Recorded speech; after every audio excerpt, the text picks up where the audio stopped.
और देखो दोबारा गाड़ी आई है जूम करो ये देखो लगता है फर्स्ट में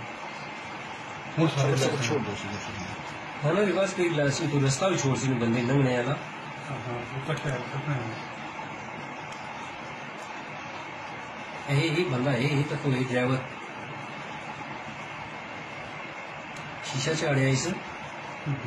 बकरी क्या जम मारी जाए जड़ी में इसी बनाओ जी गया इसमें रखा है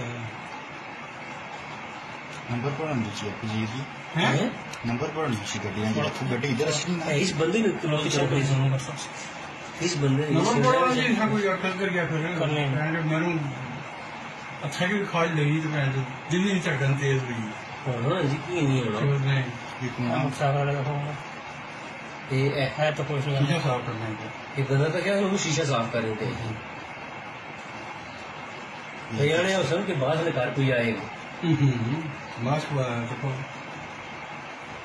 कब्जा पीछे तो काम वैसे ही हो जाए भाई भाई मैडम देखिए तो तक नहीं बात नहीं करे था दे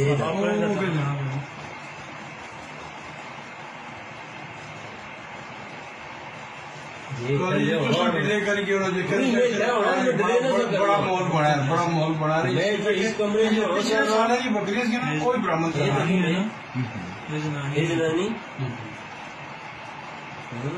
बुढ़ी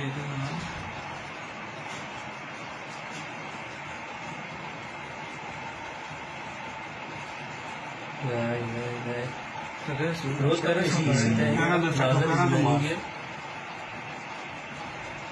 मुसली है कोई अच्छा उनका कोई किस तरह डिप्लॉयमेंट हो है दुकान ना करती है तो जब पहले बंदा गया तो वहां सीखने से गया है आई गई देखिए हाथ करनी है इसको और ये देखिए इसमें देखिए ये ऊपर देखिए कुछ है देखिए भाई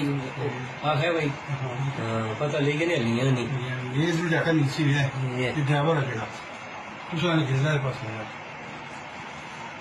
ये गेट खुला ना है एक गोली पकड़ी है इस पर गोली पकड़ी 4 बंदे से जी चौके में निकले ना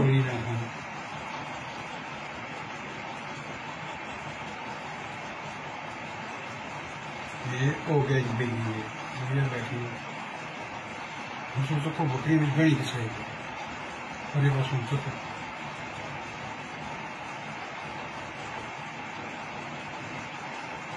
अच्छा नंबर लगा चाहिए